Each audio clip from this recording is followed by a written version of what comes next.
Morning students, इससे पहले मैंने वर्ग 6 में हिंदी विषय में पाठ 2 सच्चा मित्र शीर्षक कहानी पढ़ाया था। कहानी बहुत लंबी है और मैंने सोचा कि बहुत सारे बच्चे, चूंकि ये ऑनलाइन पढ़ाई है तो बहुत सारे बच्चे इसे समझ सकें या ना समझ सकें, तो मैं इसका एक छोटा सा सारांश भी लिख दूं ताकि बच्चे उसे अपनी उत्तर पुस्तिका में लिख लें और उसे याद करें, समझें, जिससे कि एग्जामिनेशन में परीक्षा के दौरान उन्हें किसी भी कठिनाई का सामना ना करना पड़े। तो आज मैं उसी कहानी सच्चा मित्र का सारांश आप लोगों को बताने जा रहा हूं। साथ ही साथ मैंने इसे बोर्ड पर भी लिख दिया है। आप लोग अपनी अपनी उत्तर पुस्तिका में इसे लिख लेंगे और हर संभव इसे याद करने का प्रयास करेंगे।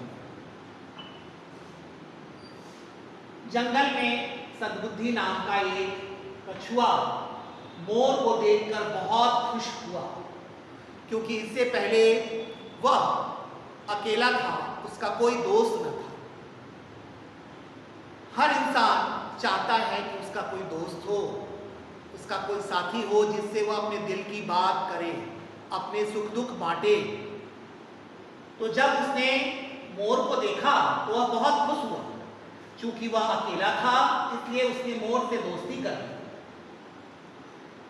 दोनों दोस्त एक दूसरे को पाकर बहुत खुश थे।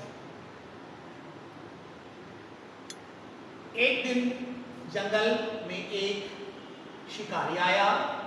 उसने मोर को जाल में फंसा लिया। जब कछुए ने यह देखा तो वह बहुत दुखी हुआ। उसने शिकारी को कहा कि वह उसे एक कीमती मोती देगा, इसके बदले वह उसके मित्र मोर को छोड़ दे। कि शिकारी कीमती मोती की लालच में आकर मोर को छोड़ देता है, लेकिन कछुए के अंदर यह डर बन जाता है कि आज तो इसने एक कीमती मोती की लालच में आकर मेरे मित्र मोर को छोड़ दिया, हो सकता है यह फिर कल आए और हमारे मित्र को कैद कर ले, फिर अपने जाल में फंसा कर ले जाए। कहीं ये सिलसिला हमेशा बना ना रह जाए, इसलिए वह अंदर ही अंदर बहुत उदास होता है और अपने मित्र मोर को कहता है कि दोस्त, तुम इस जंगल को छोड़कर कहीं अन्यत्र किसी दूसरे जंगल में चले जाओ। चूंकि दोस्त की बात होती है, पहले तो मोर इस बात पर राजी नहीं होता है, लेकिन जब कछुआ उसे बार बार यह कहता है और अपनी दोस्ती का वास्ता देता है तो मोर उदास मन से राजी हो जाता है और वह दूसरे जंगल में चला जाता है। कुछ दिन बाद शिकारी फिर जंगल में आकर कछुआ को धमकाने की कोशिश करता है और धमकाता है कि तुम फिर मुझे एक कीमती मोती लाकर दो, अन्यथा मैं तुम्हारे मित्र मोर को जाल में फंसा कर ले जाऊंगा। क्योंकि शिकारी यह नहीं जान रहा होता है कि उसका मित्र अब इस जंगल में नहीं है, वह किसी दूसरे जंगल में चला गया है। और कछुआ भी यह बात शिकारी को नहीं बताता है। वह कहता है, ठीक है, जो मोती मैंने तुम्हें दिया था, क्योंकि वह बहुत अनमोल था, इसलिए पहले तुम मुझे लाकर दो, जिसको देखकर मैं फिर तुम्हें उसी तरह का दूसरा मोती लाकर दूंगा अपने मित्र के जान के बदले। चूंकि शिकारी अंदर से कपटी है, दुष्ट है, लालची है, वह फिर इस लालच में कुछ नहीं सोचता और घर चला जाता है तथा वह मोती जिसे कछुआ ने अपने मित्र के बदले में दिया था उसे लाकर दे देता है। कछुआ उस मोती को अपने हाथ में ले लेता है और झील के किनारे खड़ा होकर कहता है, मेरा मित्र ही मेरा अनमोल मोती था। जब वह नहीं रहा तो मेरे लिए अब इस दुनिया में कोई अनमोल मोती नहीं है। वह उस मोती को अपने मुंह में दबा लेता है और झील के अंदर प्रवेश कर जाता है। साथ ही साथ कछुआ शिकारी को यह बताता है कि तुमने लालच में आकर इस मोती को खो दिया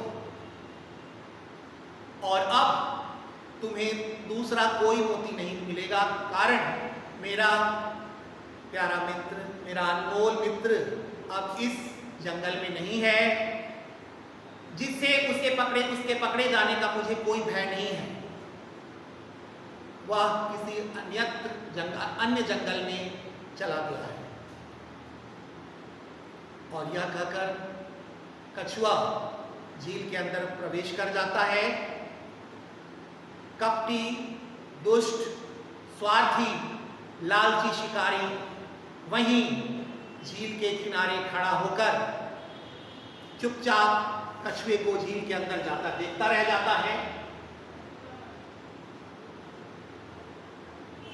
इस कहानी से हमें यही सीख मिलती है कि लालच बुरी बला है।